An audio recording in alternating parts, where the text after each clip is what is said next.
5 seconds to go.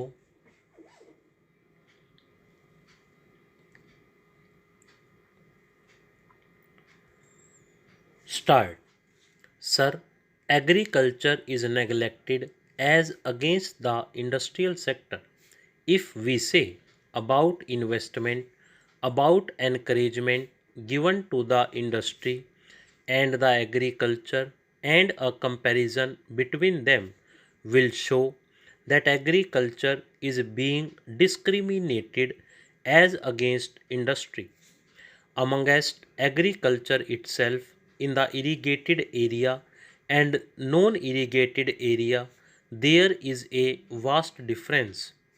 All benefits like fertilizers, subsidy and cooperative credit, all these benefits which are supposed to be given to the agriculturists are supplied to the irrigated sector, and the agriculturists there alone get those benefits.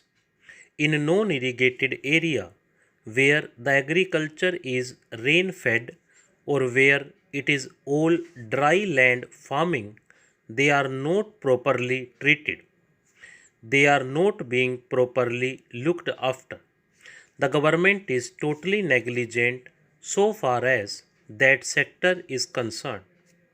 So far as the drought prone areas are concerned in our country, there are areas where there is drought repeatedly.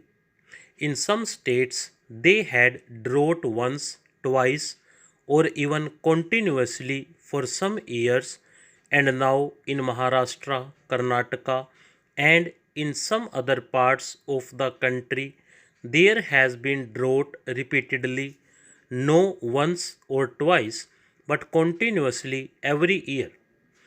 But the government has not done anything what it should have done there. The government of Maharashtra has asked for rupees 150 crores. So far as the drinking water is concerned, assistance to the agriculturists is very meager, and they are suffering because their crops have been lost. And the government has hardly given rupees 25 crores or rupees 30 crores, and because of this insufficient assistance, the work which has to be done to meet the scarcity condition in Maharashtra is not being done properly.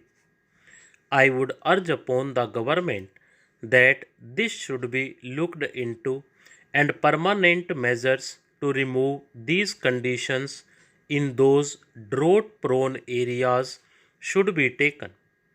How those problems can be solved, how a particular investment has to be made, all these have to be looked into. Certain allocation has to be made because in those drought prone areas the allocation has to be made because in those drought prone areas the allocations are very scarce. This is not fair. Unemployment problem has been discussed at length here, so I will not say much about it. But the Honorable Prime Minister had said in his budget speech that computerization is going to help reduce unemployment. I myself do not understand this argument. I have discussed this matter with many of our friends.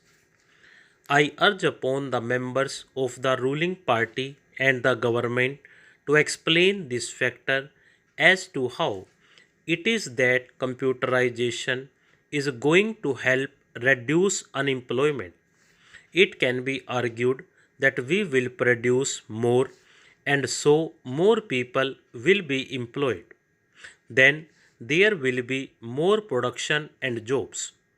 Here I would like to point out that so far as production is concerned, the production is already in plenty.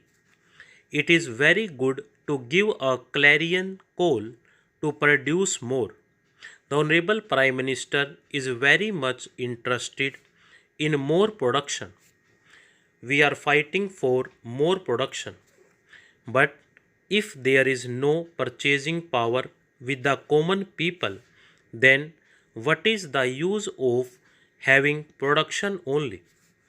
Now, cloth is available in the market in plenty, grains are available in plenty, but the common people do not have the purchasing capacity to purchase cloth and grains.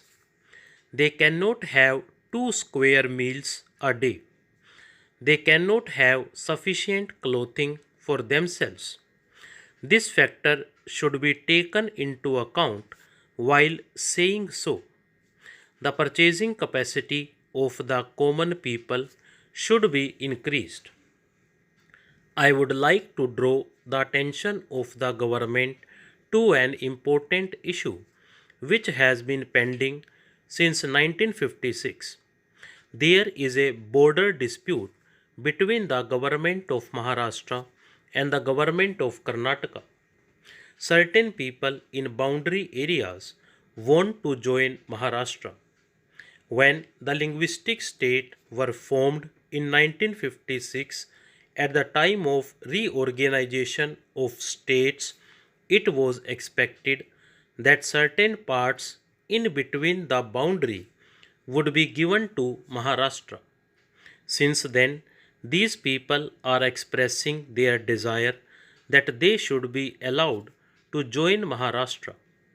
So far as democracy is concerned, in democracy, the will of the people is more important.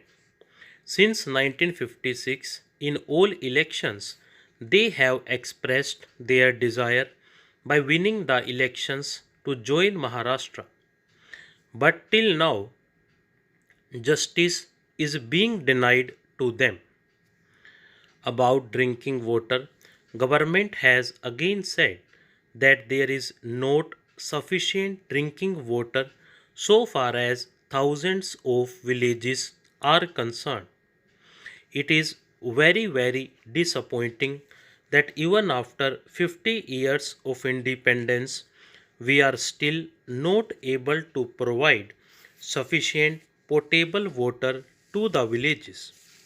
For bigger cities like Bombay, drinking water is being brought from hundreds of miles by laying big pipes.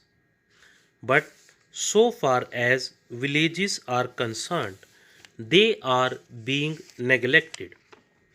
In Maharashtra, more than 25,000 villages are suffering from want of potable water.